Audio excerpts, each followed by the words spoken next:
વિશેષ રજૂઆત ભવિષ્ય દર્શન કાર્યક્રમમાં હું શાસ્ત્રી મુકુંદ પંડ્યા આપ સર્વ દર્શક મિત્રોનું હાર્દિક સ્વાગત કરું છું। દર્શક મિત્રો, સોમવતી અમાવસ્યા એવું કહેવાય છે કે જીવનની અંદર પિતૃઓની અનન્ય કૃપા પ્રાપ્ત કરવી હોય, પિતૃ પ્રસાદાચ્ચ ધન કનક સમૃદ્ધિ રસ્તુ, પિતૃઓની અનન્ય કૃપા પ્રાપ્ત કરવી હોય તો અમાવસ્યાનો દિવસ ઉત્તમ છે।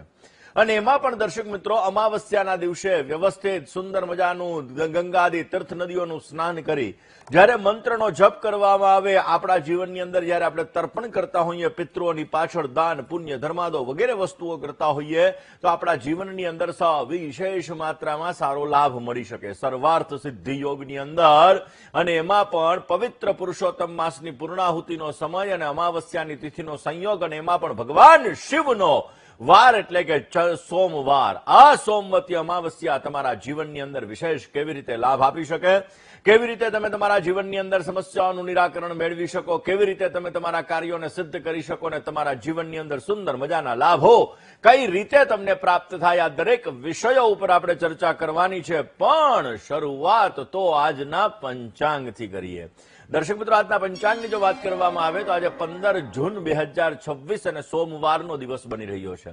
અધિક જ્યેષ્ઠ માસ કૃષ્ણ પક્ષની અમાવસ્યાની તિથિ સવારે 8:23 સુધી હતી, એટલે કે ઉદિત તિથિ આજે અમાવસ્યા છે।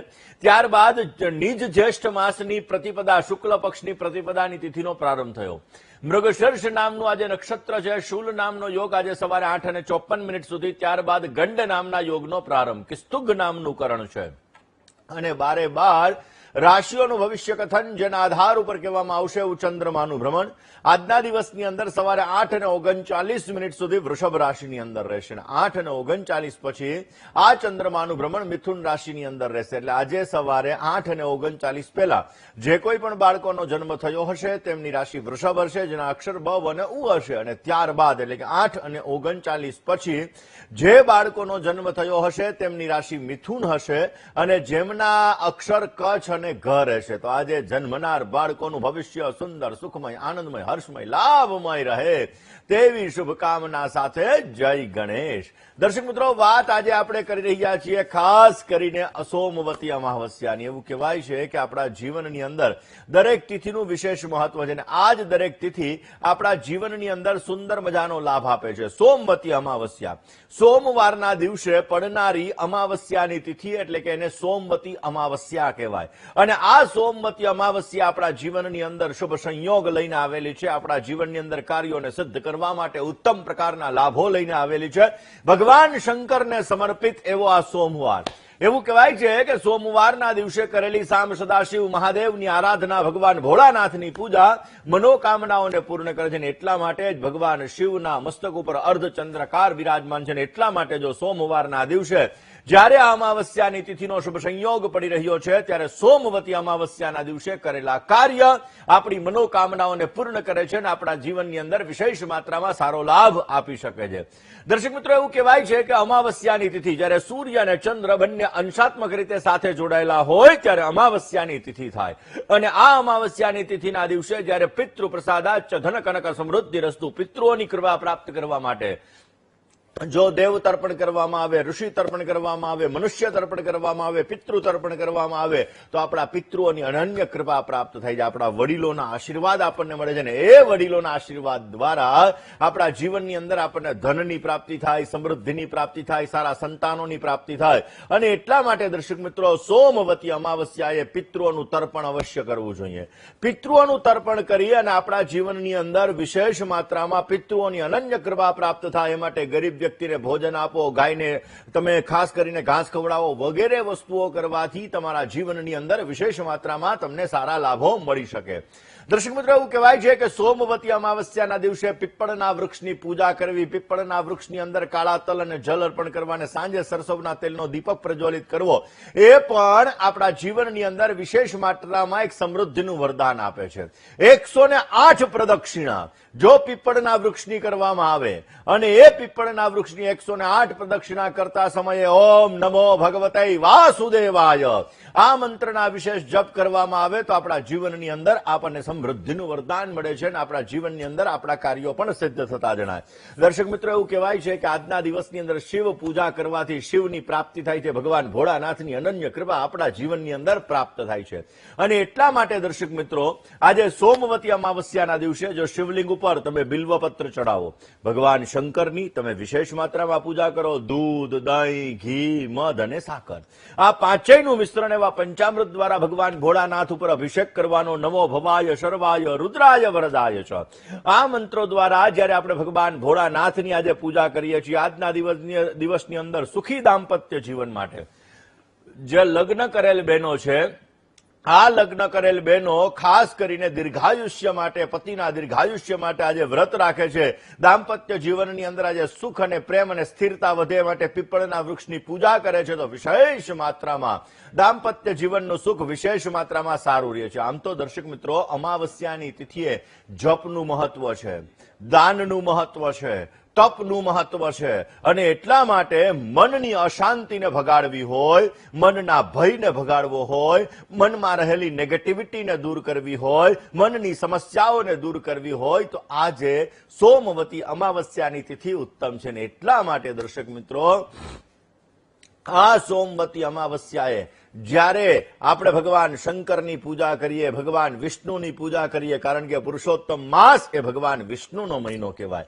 અને એટલા માટે જ્યારે આપણે એની પૂજા કરીએ છીએ તો આપણને વિશેષ માત્રામાં સારો લાભ મળી શકે. ને એટલા માટે દર્શક મિત્રો, આજના દિવસની અંદર સવારના જ્યારે સ્નાન કરતા સમયે ગંગા, સિંધુ, સરસ્વતી, ચ યમુના, ગોદાવરી, નર્મદા, કાવેરી, સરયુ, મહેન્દ્ર, તનયા, ચર્મણવતી, વેદિકા, ગંગાદી તીર્થ નદીઓનું મનની અંદર સ્મરણ કરી આપણા જીવનની અંદર આર્થિક અવરોધો દૂર થાય માટે પીપળના વૃક્ષની આજે જ્યારે આપણે પૂજા કરીએ છીએ, પીપળના વૃક્ષની અંદર આપણે જલ અર્પણ કરીએ છીએ, કાચા સૂતરની 108 અથવા 11 આપણે પ્રદક્ષિણા કરીએ છીએ.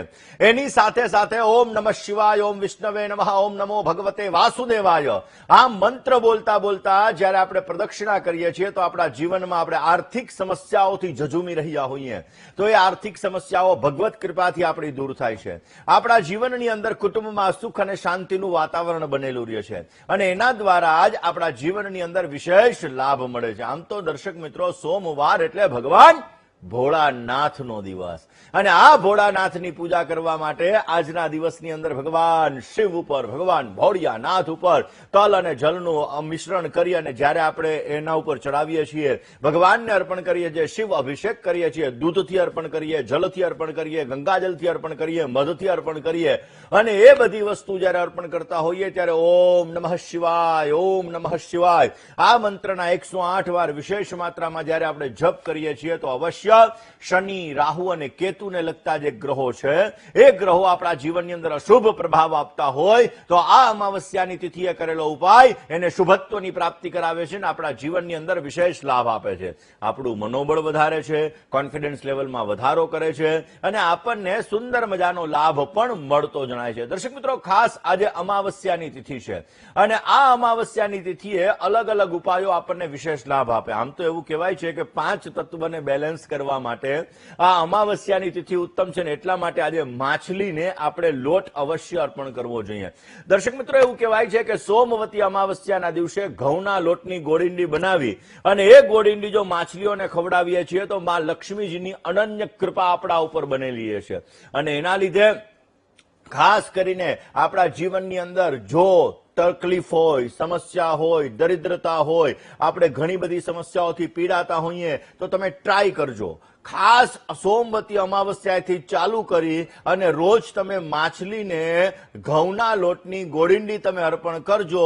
થોડા દિવસની અંદર જ તમને એનું રિઝલ્ટ દેખાશે અને તમે જોશો કે તમારી જે આર્થિક સમસ્યાઓ છે એ મંદ ગતિએ દૂર થતી ગઈ છે અને એના લીધે તમારા બંધ પડેલા ભાગ્યના દરવાજા ખુલ્યા હોય, તમને નવા નવા રસ્તાઓ મળશે અને તમને વિશેષ માત્રામાં સારો લાભ મળી શકે. આમ તો દર્શક મિત્રો, આજે કીડીઓને પણ જો તમે અનાજ અર્પણ કરો તો પણ ઉત્તમ છે. એવું કહેવાય છે કે કીડીઓને આજે અનાજ અર્પણ કરવાથી, જેની અંદર આપણે ખાંડનું બુરું છે, ઘઉંનો લોટ છે અથવા બાજરાનો લોટ છે, એની અંદર અર્પણ કરી અને પછી જ્યારે આપણે કોઈ પણ પીપળના વૃક્ષની નીચે જે કીડીઓનું કીડિયારું હોય એ આપણે બુરીએ છીએ તો અવશ્ય એના દ્વારા આપણા જીવનની અંદર જે કામકાજમાં રૂકાવટો આવે છે, આ રૂકાવટો દૂર થશે. આપણા કામકાજની અંદર પ્રગતિ પ્રાપ્ત થશે. આપણા જીવનની અંદર પૈસાને લગતી સમસ્યામાં આપણને રાહત મળશે. જે કામકાજની અંદર આપણને સમસ્યાઓ આવી રહી હતી, એન્ડ મુમેન્ટ ઉપર ક્યાંક ને ક્યાંક તકલીફોનો દોર વધી રહ્યો હતો, મોઢામાં આવેલો કોળિયો છીનવાઈ રહ્યો હતો, આ બધી વસ્તુઓ તમે દૂર થતી જણાય અને એના લીધે તમને વિશેષ માત્રામાં સારો લાભ મળી શકે. આમ તો દર્શક મિત્રો, અમાવસ્યાની તિથિ કે જ્યારે ચંદ્ર નારાયણ ભગવાન દર્શન નથી આપતા, એવું કહેવાય છે કે અંધારી રાત હોય, અને આ અંધારી રાતની અંદર જ્યારે આપણે દીપદાન કરીએ છીએ તો એ દીપદાન આપણા જીવનમાં વિશેષ લાભ આપે છે. એટલા માટે આજના દિવસની અંદર ઘઉંના લોટનો દીવો બનાવવાનો, હળદર એની અંદર નાખવાની અને પછી તમારે 4 મુખવાળો દીવો બનાવી સરસવના તેલનો આ દીવો તમારે પ્રજ્વલિત કોઈ પણ મંદિરની અંદર, કોઈ પણ તીર્થસ્થાનની અંદર, કોઈ પણ નદી કિનારે, કોઈ પણ કુવાના કિનારે જો તમે કરો છો તો તમારા જીવનની અંદર વિશેષ લાભ મળે છે. અને તમારા ઘરની દક્ષિણ દિશાની અંદર, ઘરની બહાર નીકળતા દક્ષિણ દિશાની અંદર તમે આ દીવો કરો છો તો તમારા ઘરમાં પોઝિટિવ એનર્જીની પ્રાપ્તિ થાય છે, સકારાત્મક ઉર્જા મળે છે અને નકારાત્મક ઉર્જાઓ દૂર થતી જણાય છે. દર્શક મિત્રો, સોમવતી અમાવસ્યા, આમ તો એવું કહેવાય છે કે પિતૃ પ્રસાદાચ ધન કનક સમૃદ્ધિ રસ્તુ. સોમવતી અમાવસ્યાએ પિતૃઓની પૂજા કરવી જોઈએ. ભગવાન વિષ્ણુની પૂજાનું પણ વિશેષ મહત્વ છે. સોમવાર એટલે ભગવાન ભોળાનાથની પૂજાનું પણ વિશેષ મહત્વ છે. પણ એની સાથે સાથે દર્શક મિત્રો, દાનનું પણ મહત્વ છે. આજના દિવસની અંદર જો તમે કાળા તલનું દાન આપો, આજના દિવસની અંદર તમે છત્રીનું દાન આપો, આજના દિવસની અંદર તમે ગોળનું દાન આપો, આજના દિવસની અંદર ગરીબ હોય, જરૂરિયાતમંદ વ્યક્તિ હોય, આવા વ્યક્તિને તમે ભોજનનું દાન આપો તો વિશેષ માત્રામાં તમારા જીવનમાં આવતી સમસ્યાઓ દૂર થાય છે. તમારા જીવનની અંદર તમને વિશેષ લાભો મળી શકે છે. દર્શક મિત્રો, સપ્ત ચિરંજીવીઓ થઈ ગયા. અશ્વત્થામા, બલિર્વ્યાસ, હનુમાશ્ચ, વિભીષણ, કૃપઃ પરશુરામશ્ચ, સપ્તૈતે ચિરંજીવિનઃ. આ 7 ચિરંજીવીઓમાંના એકાદશ રુદ્ર અવતાર ગણવામાં આવે એવા હનુમાનજી મહારાજ. એ હનુમાનજી મહારાજની ઉપાસના પણ જો સોમવતી અમાવસ્યાએ આપણે કરીએ છીએ, હનુમાન ચાલીસાનો આપણે પાઠ કરીએ છીએ તો આપણા જીવનમાં શનિ અને મંગળને લગતી જો સમસ્યા હોય તો એ સમસ્યાઓ પણ આપણે દૂર કરી શકીએ છીએ. દર્શક મિત્રો, આજે સોમવતી અમાવસ્યા છે અને આ સોમવતી અમાવસ્યાએ આપણા જીવનમાં સમૃદ્ધિ પ્રાપ્ત કરવા માટે કયા મંત્રનો જપ કરવો, કયા નાના નાના ઉપાયો કરવા, આ વિષય ઉપર આપણે ચર્ચા કરીએ. પણ શરૂઆત મેષ રાશિથી કરીએ. મેષના અક્ષર છે અલઈ, જેનો સ્વામી બને છે મંગળ મહારાજ. ઘરેલું જીવનની અંદર આજે તમને સુખ મળતું જણાય. સ્ટોક માર્કેટની અંદર આજે તમને સારી સફળતા મળી શકશે. રોકાયેલા ધનમાં વૃદ્ધિનું પ્રમાણ તમને જોવા મળી શકે. આજે મિત્રોના સહયોગથી તમને સારો લાભ મળતો જણાશે. આજના દિવસની અંદર તમારે વિશેષ લાભ જોતો હોય તો આજે મેષ રાશિવાળા જાતકોએ ભગવાન ભોળાનાથની પૂજા કરવી તમારા માટે લાભદાયી છે. વાત કરીએ વૃષભ રાશિની. વૃષભના અક્ષર છે બવઉ, તેનો સ્વામી બને છે શુક્ર મહારાજ. સરકારી કામકાજની અંદર આજે તમને લાભ મળતો જણાય. દૈનિક કામકાજની અંદર આજે તમને સ્ફૂર્તિ રહેશે. પ્રેમ પ્રસંગોની અંદર આજે તમને સારી સફળતા મળી શકે. આર્થિક સ્થિરતા આજના દિવસની અંદર સારી રહેતી જણાય. વૃષભ રાશિવાળા જાતકોએ આજે સારો લાભ જોઈએ છીએ તો ભગવાન શંકરના મંદિરે જઈ અને ખાસ કરીને તમારે દૂધનો અભિષેક કરવાનો. દૂધનો અભિષેક કરવાથી અવશ્ય તમારા કાર્યો સિદ્ધ થશે અને તમને સારો લાભ મળતો જણાય. દર્શક મિત્રો, સોમવતી અમાવસ્યાએ એક તમારે નાળિયેર લેવાનું. નાળિયેર ઉપર લાલ કલરની નાળાછડી તમારે બાંધવાની. આ નાળાછડી બાંધી અને ભગવાન શંકર આગળ તમે ગડગડતું મૂકો છો અને પછી તમે ભોળાનાથ પાસે તમે પ્રાર્થના કરો છો તો ભોળાનાથની અનન્ય કૃપાથી તમારા જીવનની અંદર આવતી સમસ્યાઓ દૂર થશે, સમૃદ્ધિની પ્રાપ્તિ થશે અને તમારા જીવનની અંદર તમારા તમારા કાર્યો સિદ્ધ થતા જણાય. માં લક્ષ્મીની અનન્ય કૃપા પણ તમે અમાવસ્યાના દિવસે પ્રાપ્ત કરી શકો. અને એટલા માટે ઓમ શ્રીમ રીમ શ્રીમ કમલે કમલાલયે પ્રસીદ પ્રસીદ શ્રીમ રીમ શ્રીમ મહાલક્ષ્મી નમઃ આ મંત્રના જો આજે વિશેષ જપ કરવામાં આવે, આ મંત્રની કમળ કાકડીની માળાથી જો પાઠ કરવામાં આવે, જપ કરવામાં આવે તો અવશ્ય તમને સારો લાભ મળતો જણાય છે. દર્શક મિત્રો, ખાસ અમાવસ્યાની તિથિ એવું કહેવાય છે કે આપણા જીવનની અંદર સૂર્ય અને ચંદ્ર જ્યારે અંશાત્મક રીતે સાથે જોડાયેલા હોય, કારણ કે સૂર્ય આત્માનો કારક છે, ચંદ્ર મનનો કારક છે. અને જ્યારે આત્મા અને મનનો કારક આ બંને ગ્રહ અંશાત્મક રીતે સાથે જોડાયેલા હોય ત્યારે કરેલા ઉપાયો આપણા જીવનમાં સમૃદ્ધિ આપી શકે છે. કેવી રીતે જોઈએ, રોકાઈએ નાનકડા એવા વિરામ માટે. ક્યાંય ન જશો, જોતા રહો વીટીવીની વિશેષ રજૂઆત ભવિષ્ય દર્શન. જય ગણેશ.